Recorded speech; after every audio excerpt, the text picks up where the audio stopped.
രണ്ട് രാജാക്കന്മാർ 19 അധ്യായം. യേശയ്യായുടെ ഉപദേശം തേടുന്നു. വിവരമറിഞ്ഞ് ഹെസക്കിയാ രാജാവ് വസ്ത്രം കീറി ചാക്കുടുത്ത് കർത്താവിൻ്റെ ആലയത്തിൽ പ്രവേശിച്ചു. അവൻ കൊട്ടാര വിചാരിപ്പുകാരൻ എലിയാക്കിമിനെയും കാര്യസ്ഥൻ ഷെബ്നായെയും പുരോഹിത ശ്രേഷ്ഠന്മാരെയും ചാക്കുടിപ്പിച്ച് ആമോസിൻ്റെ പുത്രൻ യേശയ്യാ പ്രവാചകൻ്റെ അടുത്തേക്ക് അയച്ചു. അവർ അവനെ അറിയിച്ചു, ഹെസക്കിയാ പറയുന്നു, ഇന്ന് ദുരിതത്തിൻ്റെയും അധിക്ഷേപത്തിൻ്റെയും നിന്ദയുടെയും ദിവസമാണ്. പിറക്കാറായ കുഞ്ഞിനെ പ്രസവിക്കാൻ ശക്തിയില്ലാത്ത സ്ത്രീയെപ്പോലെയാണ് ഞങ്ങൾ. ജീവിക്കുന്ന ദൈവത്തെ അധിക്ഷേപിക്കുന്നതിന് റബ്ശക്കെ വഴി അവൻ്റെ യജമാനനായ അസീറിയ രാജാവ് പറഞ്ഞയച്ച വാക്കുകൾ നിന്റെ ദൈവമായ കർത്താവ് കേട്ടിരിക്കാം. അവിടുന്ന് കേട്ട ആ വാക്കുകൾ നിമിത്തം അവിടുന്ന് അവനെ ശിക്ഷിച്ചേക്കാം.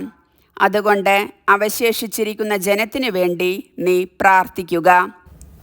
ഹെസക്കിയാ രാജാവിൻ്റെ സേവകന്മാർ യേശയ്യായുടെ അടുത്തു വന്നു. അവൻ അവരോട് പറഞ്ഞു, നിങ്ങളുടെ യജമാനനോട് പറയുവിൻ, കർത്താവ് അരുളി ചെയ്യുന്നു, അസീറിയ രാജാവിൻ്റെ സേവകന്മാർ എന്നെ അധിക്ഷേപിച്ച വാക്കുകൾ കേട്ട് നീ ഭയപ്പെടേണ്ട. ഞാൻ അവനിൽ ഒരു ആത്മാവിനെ നിവേശിപ്പിക്കും. കിംവദന്തികൾ കേട്ട് അവൻ സ്വദേശത്തേക്ക് മടങ്ങും. അവിടെ വെച്ച് വാളിനിരയാകാൻ ഞാൻ അവന് ഇടവരുത്തും. അസീറിയ രാജാവ് ലാഗീഷ് വിട്ടു എന്ന് റബ്ശക്കെ കേട്ടു. അവൻ മടങ്ങിച്ചെന്നപ്പോൾ രാജാവ് ലിബ്നായോട് യുദ്ധം ചെയ്യുകയായിരുന്നു. എത്യോപ്യ രാജാവായ തിർഹാക്ക തനിക്കെതിരെ വരുന്നു എന്നു കേട്ടപ്പോൾ രാജാവ് ദൂതന്മാരെ അയച്ച് യൂദാ രാജാവായ ഹെസക്കിയായോട് ഇങ്ങനെ പറയണമെന്ന് കൽപ്പിച്ചു, ജെറുസലേം അസീറിയ രാജാവിൻ്റെ കയ്യിൽ ഏൽപ്പിക്കപ്പെടുകയില്ലെന്ന് വാഗ്ദാനം ചെയ്ത് നീ ആശ്രയിക്കുന്ന ദൈവം നിന്നെ വഞ്ചിക്കാൻ അനുവദിക്കരുത്. എല്ലാ രാജ്യങ്ങളെയും തീർത്തു നശിപ്പിക്കുന്ന അസീറിയ രാജാക്കന്മാരുടെ പ്രവർത്തികൾ നീ കേട്ടിട്ടില്ലേ? പിന്നെ നീ ഒഴിവാക്കപ്പെടുമോ? ഗോസാൻ, ഹാരാൻ, റേസഫ് എന്നീ ദേശങ്ങളെയും തെലാസറിലെ ഏദൻകാരെയും എൻ്റെ പിതാക്കന്മാർ നശിപ്പിച്ചപ്പോൾ അവരുടെ ദേവന്മാർ അവരെ രക്ഷിച്ചോ? ഹമാത്ത്, അർപ്പാദ്, സെഫർവയീം, ഹേന, ഇവ എന്നിവയുടെ രാജാക്കന്മാരെവിടെ? ഹെസക്കിയ ദൂതന്മാരുടെ കയ്യിൽ നിന്ന് കത്തുവാങ്ങി വായിച്ചു. അവൻ കർത്താവിൻ്റെ ആലയത്തിൽ പ്രവേശിച്ച് അത് അവിടുത്തെ മുൻപിൽ വച്ചു. അവൻ കർത്താവിൻ്റെ മുൻപിൽ പ്രാർത്ഥിച്ചു, ഇസ്രായേലിൻ്റെ ദൈവമായ കർത്താവേ, കെരൂബുകളുടെ മുകളിൽ സിംഹാസനസ്ഥനായിരിക്കുന്ന അവിടുന്നാണ് ദൈവം. അവിടുന്ന് മാത്രമാണ് ഭൂമിയിലെ രാജ്യങ്ങൾക്കെല്ലാം ദൈവം. അങ്ങ് ആകാശവും ഭൂമിയും സൃഷ്ടിച്ചു. കർത്താവെ ചെവിക്കൊള്ളണമേ, കർത്താവെ കടാക്ഷിക്കണമേ. ജീവിക്കുന്ന ദൈവത്തെ അധിക്ഷേപിക്കാൻ സെന്നാകെരീബ് പറഞ്ഞയച്ച വാക്കു കേട്ടാലും. കർത്താവെ, അസീറിയ രാജാക്കൾ ജനതകളെയും അവരുടെ ദേശങ്ങളെയും സത്യമായും ശൂന്യമാക്കിയിരിക്കുന്നു. അവരുടെ ദേവന്മാരെ അഗ്നിയിലെറിഞ്ഞിരിക്കുന്നു. അവ ദൈവമായിരുന്നില്ല, മരത്തിലും കല്ലിലും മനുഷ്യർ പണിതുണ്ടാക്കിയവയായിരുന്നു. അതിനാൽ അവ നശിച്ചു. ഞങ്ങളുടെ ദൈവമായ കർത്താവെ, അവൻ്റെ കയ്യിൽ നിന്ന് ഞങ്ങളെ രക്ഷിക്കണമേ. കർത്താവെ, അങ്ങു മാത്രമാണ് ദൈവമെന്ന് ഭൂമിയിലെ ജനതകൾ അറിയട്ടെ. ആമോസിൻ്റെ പുത്രനായ യേശയ്യാ ഹെസക്കിയായ്ക്ക് ഈ സന്ദേശമയച്ചു. ഇസ്രായേലിൻ്റെ ദൈവമായ കർത്താവ് അരുളി ചെയ്യുന്നു, അസീറിയ രാജാവായ സെന്നാകെരീബിനെ കുറിച്ച് നീ ചെയ്ത പ്രാർത്ഥന ഞാൻ കേട്ടിരിക്കുന്നു. അവനെക്കുറിച്ച് കർത്താവ് ഇങ്ങനെ അരുളി ചെയ്യുന്നു, കന്യകയായ സിയോൻ പുത്രി നിന്നെ നിന്ദിക്കുന്നു, അവൾ നിന്നെ പുച്ഛിക്കുന്നു. ജെറുസലേം പുത്രി നിന്റെ പിന്നിൽ തലയാട്ടുന്നു. നീ ആരെയാണ് പരിഹസിക്കുകയും നിന്ദിക്കുകയും ചെയ്തത്? ആർക്കെതിരെയാണ് ശബ്ദമുയർത്തുകയും ധിക്കാരപൂർവം ദൃഷ്ടികളുയർത്തുകയും ചെയ്തത്? ഇസ്രായേലിൻ്റെ പരിശുദ്ധനെതിരെ. നിന്റെ ദൂതന്മാർ വഴി നീ കർത്താവിനെ പരിഹസിച്ചു.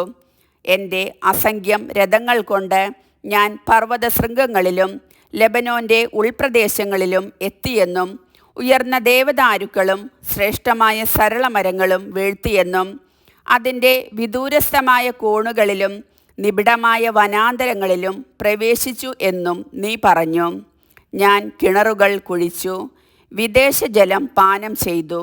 ഈജിപ്തിലെ അരുവികളെയെല്ലാം ഉള്ളം കാലുകൊണ്ട് ഞാൻ ഉണക്കിക്കളഞ്ഞു എന്നും നീ പറഞ്ഞു. ഞാൻ ഇത് പണ്ടേ നിശ്ചയിച്ചതാണ്, നീ അത് കേട്ടിട്ടില്ലേ? പണ്ട് നിശ്ചയിച്ചവ ഇന്നു ഞാൻ പ്രാവർത്തികമാക്കുന്നു. സുരക്ഷിത നഗരങ്ങളെ നീ നാശകൂമ്പാരമാക്കുമെന്നും അവയിലെ നിവാസികളുടെ ശക്തി അറ്റുപോകുകയും അവർ പരിഭ്രാന്തരായി വയലിലെ ചെടികൾക്കും ഇളം പുല്ലുകൾക്കും വളരുന്നതിന് മുമ്പേ കരിഞ്ഞു പോകുന്ന പുരപ്പുറത്തെ തൃണങ്ങൾക്കും തുല്യരാകുമെന്നും ഞാൻ പണ്ടേ നിശ്ചയിച്ചത് ഇന്ന് പ്രാവർത്തികമാക്കുന്നു. നിന്റെ ഇരിപ്പും നടപ്പും എൻ്റെ നേർക്കുള്ള നിന്റെ കോപാവേശവും ഞാൻ അറിയുന്നു. നീ എൻ്റെ നേരെ ക്രുദ്ധനായി, നിന്റെ ധിക്കാരം എൻ്റെ കാതുകളിൽ എത്തിയിരിക്കുന്നു. അതിനാൽ നിന്റെ മൂക്കിൽ കൊളുത്തും നിന്റെ വായിൽ കടിഞ്ഞാണുമിട്ട് വന്ന വഴിയെ നിന്നെ ഞാൻ തിരിച്ചയക്കും. ഇതാണ് നിനക്കുള്ള അടയാളം. താനെ മുളയ്ക്കുന്നവയിൽ നിന്ന് ഈ വർഷം നീ ഭക്ഷിക്കും.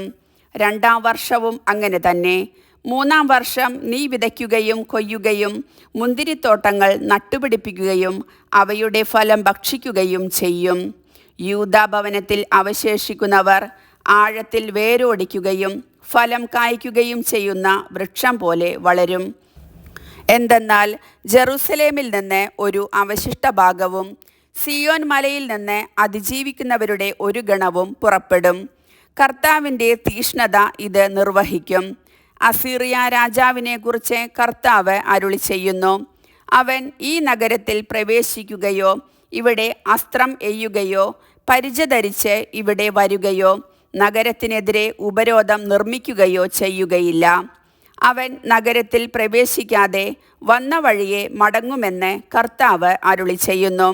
എനിക്കും എൻ്റെ ദാസനായ ദാവീദിനും വേണ്ടി ഞാൻ ഈ നഗരത്തെ പ്രതിരോധിച്ച് രക്ഷിക്കും. അന്നു രാത്രി കർത്താവിൻ്റെ ദൂതൻ അസീറിയ പാളയത്തിൽ കടന്ന് 1,85,000 പേരെ വധിച്ചു. പ്രഭാതത്തിൽ ആളുകൾ ഉണർന്നപ്പോൾ ഇവർ ജഡമായി മാറിയിരിക്കുന്നത് കണ്ടു.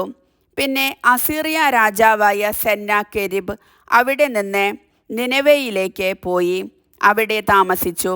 അവൻ തൻ്റെ ദേവനായ നിസ്രോക്കിൻ്റെ ആലയത്തിൽ ആരാധന നടത്തുമ്പോൾ പുത്രന്മാരായ അദ്രാമലേക്കും ഷരേസറും കൂടി അവനെ വാൾ കൊണ്ട് വെട്ടിക്കൊന്നതിനു ശേഷം അറാറാത്ത് ദേശത്തേക്ക് ഓടി രക്ഷപ്പെട്ടു.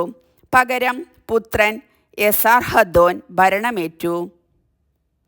കർത്താവിൻ്റെ വചനം.